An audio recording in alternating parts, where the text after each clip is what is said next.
আরে আরে, একটা জায়গায় দাঁড়া না, একটা জায়গায় চুপচাপ দাঁড়া। আর এভাবে পড়ে যাচ্ছিস কেন? ফুল হচ্ছে ভারে, তুই কি অন্যের উপরে পড়ে যাবি? আর এখানে আরো কেউ আছে, দেখতে পাচ্ছিস না? চলুন বন্ধুরা, এই ছোট ছোট ছেলে মেয়েরা কি করছে আজ, আর এদের হালচাল কি, আর কি করলে এরা ভালো থাকে, সবটাই আমাদের আজকে একটু একটু কেয়ার করতে হবে। আর এদের মধ্যে সবাই শান্ত তো হবে না, কেউ কেউ তো কিউট হবে, কেউ কিছু বলতে পারে না, কেউ অনেক কিছু বলে। এটা আমাদের প্যাম্পেন ভাইনের গাছ। লতা জাতীয় গাছকে বেশি লতাতে দিলে কিন্তু বেশি ফুল হবে না। আর এই লতানো যে ধরতিটা, অর্থাৎ দেয়াল বা এইভাবে কাঠের দণ্ড বেশি ধরে ফেললে সেখান থেকে রস পাচ্ছে এই কাণ্ডের মধ্যে। দেখুন তো, তাই হচ্ছে না? এই দেখুন, তাই হচ্ছে, একেবারে ধরে কামড়ে ধরেছে। দা প্যাচ পেচে বৃষ্টি, ওরে বাপ রে বাপ। এসেছি আমি আজ এদের কাছে কাদা মেখে মেখে, একেবারে কাদায় ভর্তি, চারিধারে কাদা। বৃষ্টি এত হচ্ছে 10 দিন 15 দিন ধরে, তো রৌদ্রে তো দেখাই নেই। আর আমাদেরকে এদের সম্বন্ধে কিছু জানতে হবে, এরা কেমন আছে, ভালো আছে তো? এই দেখুন দেখুন, এই যে পাইপের মতো লাগানো আছে, আর ওই লতা জাতীয় গাছটি ট্যাম্পেন ফাইন। এ তো আমাকে কম বেশি ফুল দিয়েই চলেছে, এর থেকে আমি অনেক কলমও দিয়েছি, আর এটি ভালো আছে। এই ধরনের লতা জাতীয় গাছগুলোকে বেশি বাড়তে দেওয়া যায় না। ফুল শেষ হলে আমি কাটিং দিয়েছিলাম, আবার কলমও দিয়ে দিয়েছি। দেখুন, তার মানে এগুলো তো আমি কেটে নেব, তাই না? আর এই দেখুন, সব কলম দেওয়া হয়েছে। আর সব সময় একটু ছোট্ট জায়গার মধ্যে থাকবে, আর ভালো ফুল দেবে। তা সবার কাছে যাব, ফল গাছের কাছে, ফুল গাছের কাছে, আর জানবো। আর আমি কিন্তু জানতে এসেছি পুষ্পশ্রী নার্সারি, কলাঘাট, আমি কমল। আর আজকে এসেছি এই সময় কিন্তু নয়নতারা গাছের কাছে। আর দেখুন এর কি হালচাল। ভাবুন তো, এই 10-15 দিন ভেতরটা একটু রৌদ্র নেই, ভেতরটা একটু রৌদ্র না হলে সেখানে তো ফাঙ্গাস এটা করবেই। হ্যাঁ, সেজন্য মাঝে মাঝে, এই বৃষ্টির মাঝে মাঝেও আমাদেরকে লিটারে 1 ml করে দিয়ে ফাঙ্গিসাইড একটু দিতে হয়। না, দেখছি যে কোনো কাণ্ড ফাঙ্গাস লেগে গেছে, এরকম জায়গা থেকে ধরে আমরা কি করছি, সেই ডালটা পুরোপুরি এখান থেকে ছাড়িয়ে দিচ্ছি, কোনো কাটাকাটির সুযোগ নেই। অর্থাৎ ফাঙ্গাস লাগা পচে যাওয়া ডালটিকে আমরা ফেলে দেব। আমার রামবুটানের একটা ছোট্ট বাচ্চা গাছ, বেশ সুন্দর ছিল, একেবারে ফ্রেশ, সুন্দর আছে। কিন্তু এ ভয় আর বাড়াবাড়ি করছে না। এত বৃষ্টির জলে আমিও মাটি খোঁড়াখুঁড়ি করছি না। প্রচুর পরিমাণে বৃষ্টি পাচ্ছে, প্রচুর পরিমাণে রৌদ্র পাচ্ছে, গাছটি কিন্তু ভালো আছে। রৌদ্র বেরোক, তারপরে মাটি এলোমেলো করার চিন্তা নেব। এত বড়ই রাখতে চাইছি, এত বড়, দেখুন এই এত বড়ই রাখতে চেয়েছি। এই এত বড় রাখতে গেলে কি হবে, সব পাতা ঝরে যাবে। এই কলম থেকে এত বড় গাছ রাখতে গেলে সকল পাতা ঝরে গিয়ে আবার নতুন পাতার জন্ম নেবে, কারণ গাছের শেকড়টা যতটুকু ছিল ততটুকুর মধ্যে রয়েছে। আর এর যে মাটিতে বসানো হয়েছে একেবারে বিখ্যাত মাটি, মাটিতে কিচ্ছু দেওয়া নেই, দেখুন শুদ্ধ কাদা মাটি। আর এখন এই বর্ষাকালে ভালো মাটি পাওয়াটা খুব কঠিন হয়ে যাচ্ছে না, সেই জন্য আমরা ছোট ছোট টবে রেখেছি। একদম শুকনো হবে ভালো করে, তারপরে মাটিটিকে এলোমেলো করলে সুন্দর শেকড় বেরোবে, তবেই গাছটির গেট আপ হবে। অনেকদিন ধরে বৃষ্টি খাবে, মাটি পচতে থাকবে, মাটি কম্প্যাক্ট হতে থাকবে। বৃষ্টির শেষে যদি এই মাটিকে আবারও এলোমেলো না করা হয়, তাহলে বৃদ্ধি কি করে হবে? সেজন্য ভালো ওয়েদার হতে হবে। আচ্ছা, মাটিকে কি শুধু শুকনো করলেই হবে, না আরো কি কিছু কাজ আছে? আচ্ছা, এটার সম্বন্ধে একটু বলবো, তার আগে আর কয়েকজনের সঙ্গে একটু আলাপ করি। এটা কিরকম সিস্টেম হলো, এদিকে রয়েছে আপনার সাদা জামের গাছ, হ্যাঁ বেঁচে গেছে, সুন্দর সুন্দর ডগা বেরোচ্ছে, এই যে কচি কচি বেরোচ্ছে। আর এদিকে রয়েছে আমাদের একটি ভালো জবা, হ্যাঁ জবা গাছ। আর এই দুজনেই তো ভালো আছে। কেন ভালো আছে না, ড্রেনেজ ব্যবস্থাটা ভালো আছে, কিন্তু সমস্যাও আছে। অত হালকা মাটি থাকবে না। হ্যাঁ, এঁটেল মাটি, বেলে মাটি, দোআঁশ মাটি, কম্পোস্ট দিয়ে তৈরি করা মাটি, মাটি তো বসবে নাকি? এই যে দেখুন, টবের মতো নয়, এটা বড় পাইপের মতো বসানো রয়েছে। আর মাটিটা কি হচ্ছে, এই টব থেকে নিচে একদম নেমে যাচ্ছে, নেমে যাচ্ছে, নেমে যাচ্ছে। দেখুন 4 কড়া পর্যন্ত নেমে যাচ্ছে। 4 কড়া মানে কতটা?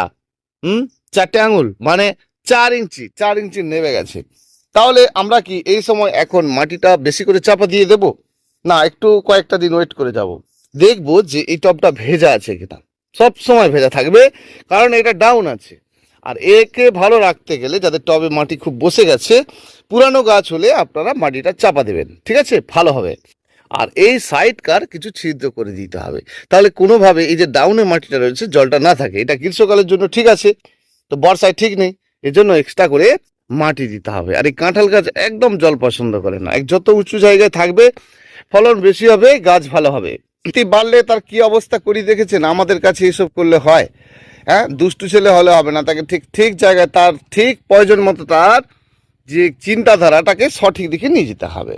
এই বৃদ্ধিশীল পেয়ারার গাছ, এটি হচ্ছে থাইপিং গভা, একেবারে সুস্বাদ পেয়ারা। আপনারা এই পেয়ারা রোপণ করতে পারেন। ওটা একটু লাইট পিঙ্ক, খেতে খুবই ভালো, বীজ খুব কম, ছোট পাইপের মতো বসানো আছে, বেশি বাড়তে পারছে না, ফুল টুল বেশ ভালো হচ্ছে এবং সব সময় কিন্তু এই গাছটি ভালো থাকবে। এরকম পাতা বেশি, এটার নাম রেড ডায়মন্ড, কারণ এ পাতা এত ঢেলো ঢেলো বড় বড়, আর এ পেয়ারা একটু কমই হয়। আর পেয়ারা কম হবে না, পেয়ারা অনেক বেশি হবে, কিন্তু বড় পাতা করা যাবে না। সেজন্য এইটাকেও একটা পাইপের মধ্যে বসানো আছে। দেখুন, আগে দুটো পেয়ারা হয়েছে, আবারও কিন্তু দুটো পেয়ারার ফুল ধরেছে। তো এত বাচ্চা গাছে বেশি ফুল টুল নিলে গাছ বেশি বাড়ে না, গাছটাকে একটু হেলদি করতে হবে, গেট আপ করতে হবে। সেই জন্য পেয়ারা গাছের যতবার এইভাবে ডগাটিকে পিঞ্চ করা যাবে, তত নতুন ডগা বেরোবে, আবার পেয়ারা স্টার্ট হবে। তো এই জন্য আমাদের গাছটি ছোট্ট থেকে গোল হবে এবং পেয়ারা বেশ ভালো রকম হবে।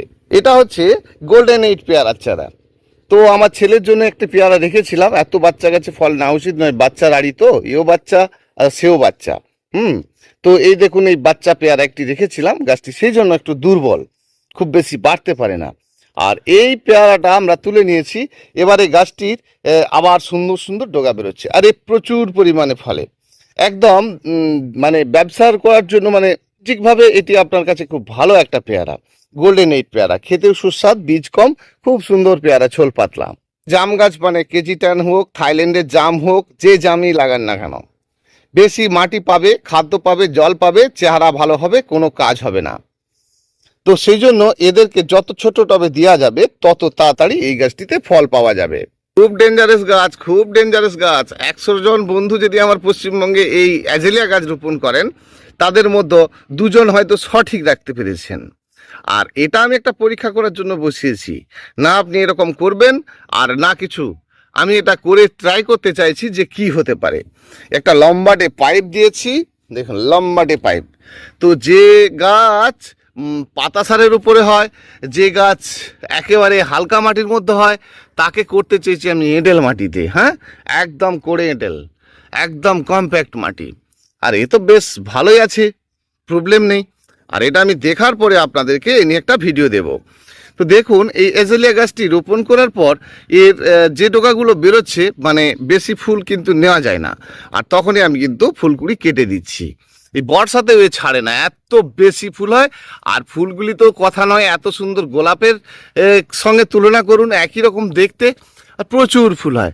গাছটি কিন্তু একেবারে ভালো আছে, আমি খাবারের চিন্তা কোনো রকম করছি না, এই গাছটি বাঁচানোর চিন্তা করছি। খাওয়া দাওয়া তো হবে, এটা হচ্ছে একেবারে এর সম্বন্ধে অবশ্যই ভিডিও দেব। দেখুন, সব যে যে ডগাগুলো ছিল আমি কিন্তু কাটিং করে দিয়েছি, দেখুন। আর প্রত্যেকটি কিন্তু বেরোনোও শুরু করেছে। দেখা যাক পরবর্তী অবস্থায় এ কেমন থাকে, আর পাইপের মধ্যে কেমন থাকে, এই নিয়ে ভিডিও আপনাদেরকে আমি অবশ্যই দেব। একটু বেশি জল হলে বাঁচে না, মাটি সব সময় ভেজা ভেজা ভাব থাকলে গাছে ফল হতে চায় না। হ্যাঁ, এটাই হচ্ছে হরিমন 99 অ্যাপেল। তো এই আপেল গাছের আমরা যত্ন নেব, কি করে নেব? আমি তো এমনি রোপণ করছি, কোনো যত্ন নিই না। দেখুন, ওই পাইপের মধ্যেই রোপণ করা আছে। কি হয়, কেমন হয়, এটি দেখার জন্য করেছি। বাড়িতে আপেল গাছ থাকলে একটু রেড মাইট, লাল মাকড়ের ওষুধ দেবেন। হ্যাঁ, কনজাপ, টেসার, সোনাটা, পিকা ফল, এই সব ধরনের ওষুধগুলো আছে, লিটারে 1 ml করে দিয়ে দিনের আলোতে দেবেন। একদম আপেল গাছ ফ্রেশ থাকবে, কারণ এতে মাকড়সার বাচ্চা প্রচুর হয়। আর অতিরিক্ত মাকড়সার বাচ্চা যখন গাছের উপরে আপনার আক্রমণ করবে, কুঠে হয়ে যাবে, তখন কিন্তু ধরে পদ্মমতো ডোকাটা টুকে দেবেন। আর ওষুধটা দিলে অপোজিট দিয়ে দেবেন, এই পাতার উল্টো দিকে যেন পড়ে, কারণ মাকড়সার যে বাচ্চা রেড মাইট সব পাতার অপোজিটেই থাকে। যেমন ভাবা তেমন কাজ। প্রত্যেক দিনের আপডেট আমি কিন্তু প্রতি ভিডিওতে একটু একটু করে বলে যাচ্ছি। আর এই দেখুন, জবা গাছ খুব ডেঞ্জারাস গাছ, একদম জল চাপ গোড়াতে পছন্দ করবে না। জল চাপ প্রচুর পছন্দ করবে, কিন্তু জল দেবেন থাকবে না। তো সেই জন্য সরু লম্বাটে পাইপে লাগাতে হয় এবং প্লেন মাটির মধ্যে করতে হয়। পরবর্তী অবস্থায় এতে সকল ভার্মি কম্পোস্ট, কোকোপিট ইত্যাদি দেওয়া যায়। তবে দেখুন, গাছ অতি বৃষ্টিতেও অতীব সুন্দর রয়েছে, পাতা পচে যাওয়া না কিছু, একদম ফ্রেশ। যাকে কত যত্ন করে এর ভেতরে রাখা হয়, আর আমি তাকে কোথায় রেখেছি, চারিধারে ঘাস বাগান, একটি পাইপ গেড়ে দিয়ে তার ভেতরে মাটি ভরে দিয়ে গাছ রোপণ করে দিয়েছি। কি চমৎকার আছে! এই ভালো থাকাটা, এই হাসিটা আমি গাছ থেকে দেখতে চাইছিলাম। প্রথম গাছ রোপণ করলে সেই গাছগুলোতে ফল গাছে চট করে ফল থাকবে না। এবার ওষুধ দিয়ে আপনি রাখতে পারেন, ফাঙ্গিসাইড এবং পেস্টিসাইড মাঝে মধ্যেই দিলে ফুল থেকে ফলে কনভার্ট হয়ে যাবে। তো গাছের ক্ষমতা প্রথমত থাকতে হবে, তবে না এই গাছ রোপণ করে 2-4 মাসের মধ্যে ভালো ফল নেবেন, তাহলে গাছের চেহারা কি হবে? সেজন্য প্রথম বেশি নেবেন না। এই দেখুন, কাটিমো নামের একটা ছোট্ট বাচ্চা আম ধরে গেছে, এ ধরে রেখে কিছু লাভ নেই, গাছটির ক্ষতি করছে। সেই জন্য আমি কিন্তু এখান থেকে একে তুলে ফেলে দেব। হ্যাঁ, তবেই না গাছটা বাড়বে। আসলে গাছটা বেড়ে যাক, তারপরে চিন্তা নেব এই গাছটা ফল নেব। তো সেই জন্য গাছের গঠনটাও আমাদেরকে করে নিতে হবে। খুব মিষ্টি আম, খেতে ভালো। এবারে আমরা আর কিছু নয়, এবারে একটু মাটির ব্যাপারটা নিয়ে একটু শেয়ার করি। মাটির ব্যাপারটা শেয়ার না করলে আমরা বুঝবো কি করে? তো এই মাটিতেই তো কেউ কেউ প্রচুর বেড়ে ওঠে। তো প্রচুর বেড়ে ওঠে যে গাছ, তাদেরকে শক্তিশালী গাছগুলোকে যত মানে মাটির মধ্যে অনেক খাদ্য টাদ্য থাকলে কি হবে, ফল হতে অনেক লেট করে যায়। মাটি শুকনো করলেই হবে না, মাটি পচাতে হবে। আগের ভিডিওতে এক বন্ধু ভিডিওটি দেখেছেন, আমাকে ফোন করেছিলেন যে মাটির ব্যাপারটা ঠিক বুঝতে পারছেন না। তো দেখুন বন্ধুরা, এই যে মাটিগুলো শুকনো করানো হয়েছে, শুকনো হচ্ছে দেখতে পাচ্ছেন।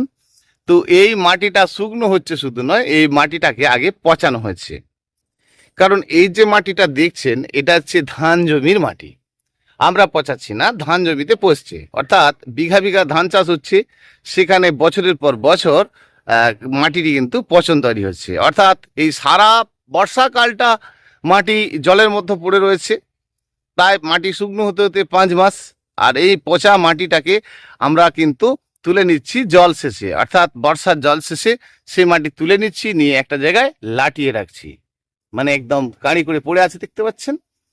তো সেই জন্য এই মাটিতে আপনি যা গাছ রোপণ করবেন সেই গাছই হবে। মাটির মধ্যে যে পচন, সেটাকে আপনাকে আগে সমাপ্ত করতে হবে। একবার, অনেকবার, তারও বেশি। আপনি যখন একটি গাছ রোপণ করেন, সেই মাটিগুলো কি ফেলে দেবেন? একদম না। সেই মাটিটা আরও উর্বর করে নিতে হবে, তার মধ্যে যে সমস্যাটা আছে সেটা দূরে করতে হবে। সেই জন্য সেই সকল মাটিকে আপনাকে একটা জায়গায় জড়ো করতে হবে। আর সেই জড়ো করা মাটির মধ্যে সম্পূর্ণ ভালো করে ভিজিয়ে রাখতে হবে। অন্তত 1 মাস 1.5 মাস ভিজে থাকলে তার মধ্যে রয়েছে আগাছাগাছি শেকড়, অর্থাৎ ঘাসপালা, এটা ওটা নানান কিছু খাদ্য, সবগুলোই কিন্তু ভালোভাবে ডিকম্পোজ হতে হবে। সেই পচে যাওয়া মাটির মধ্যে আপনি যা গাছ করবেন আপনার তাই ভালো হবে। এই সময়ের জন্য আপনার মাটিতে চুন, ক্যালসিয়াম পাউডার, জৈব সার, কোনো কেমিক্যাল সারই তো দেবেন না। সেই মাটিকে ফার্স্ট ক্লাস করে শুকনো করার পর আপনি প্রথম কাজটা যেটা করবেন, 10 লিটার জলে 100 গ্রাম চুনকে গুলে এই প্রথম মাটিটা আপনি ভিজিয়ে দেবেন। তারপরে আপনি একটি গাছ রোপণ করবেন কোনো খাদ্য না দিয়ে। এই কারণে আপনি খাদ্য দেবেন না, মাটির মধ্যে যে সকলগুলো রয়েছে সেই মাটিটি অটোমেটিক উর্বর হয়ে গেছে। সেই মাটি উর্বর হয়েছে চেনার একটা উপায়, যেখানে আপনি মাটি ফেলে রাখবেন, সেই মাটির মধ্যে আগাছা উদ্ভিদের জন্ম অটোমেটিকই হতে থাকবে। আর সেই মাটিতে যখন আগাছা উদ্ভিদের জন্ম হবে, আপনি বুঝবেন আপনার মাটিটি সুন্দর হয়ে গেছে। তারপরে সেই মাটিকে আপনি ভালো করে রৌদ্রে শুকনো করবেন। শুকনো করার পর ওই মাটির মধ্যে 10 লিটার জলে 100 গ্রাম চুন দিয়ে পুরো মাটিটাকে ভিজিয়ে ফেলবেন। তারপর আপনি যেই গাছই রোপণ করবেন আপনার গাছটি ভালো হবে। তেল মাটি, দোআঁশ মাটি, সব মাটিতেই হবে গাছ। এই মাটির মধ্যে আমাদেরকে পচন তৈরি করতে হবে। যে মাটিটি রয়েছে তার সঙ্গে আমরা ভার্মি কম্পোস্ট, কোকোপিট সবকে পাইল করে যদি 1.5 মাস 2 মাস ধরে জলে পচিয়ে তাকে রাখতে চাই, তাহলে সেটাই আবার মাটিতে রূপায়িত হবে, তার উপরে আমরা গাছ রোপণ করতে পারি। তো এই আমাদের কাজ ছিল যে আমরা সকল মাটিকে কিন্তু পচিয়ে নেব, পচিয়ে একেবারেই সেই মাটিকে সম্পূর্ণ মাটিতে রূপায়িত করব, তবেই হবে গাছ। আমরা সেই জন্য সদ্য কোনো কিছু দিয়ে রোপণ করি না, কারণ মাটির মধ্যে সকল কিছু রয়েছে। জন্য গাছ রোপণ করার সময় আমরা এতটুকু খাদ্য দিয়ে কখনোই গাছ রোপণ করি না। গাছ রোপণ করার পর, গাছ বেঁচে যাওয়ার পর আমরা বুঝতে পারি যে গাছের নতুন পাতা বেরোচ্ছে, তখনই কিন্তু আমরা খাদ্য দেওয়া চালু করি। এই ছিল বন্ধুরা আজকের ভিডিও। আপনারা ভীষণ ভালো থাকবেন। না বুঝতে পারলে অবশ্যই আমাকে ফোন করবেন 9609456194। এরকম নতুন নতুন ভিডিও পেতে চ্যানেলটি সাবস্ক্রাইব করে রাখুন। লাইক, কমেন্ট, শেয়ার করতে ভুলবেন না। ভিডিওটি দেখার জন্য প্রতিটি বন্ধুকে অসংখ্য অসংখ্য ধন্যবাদ।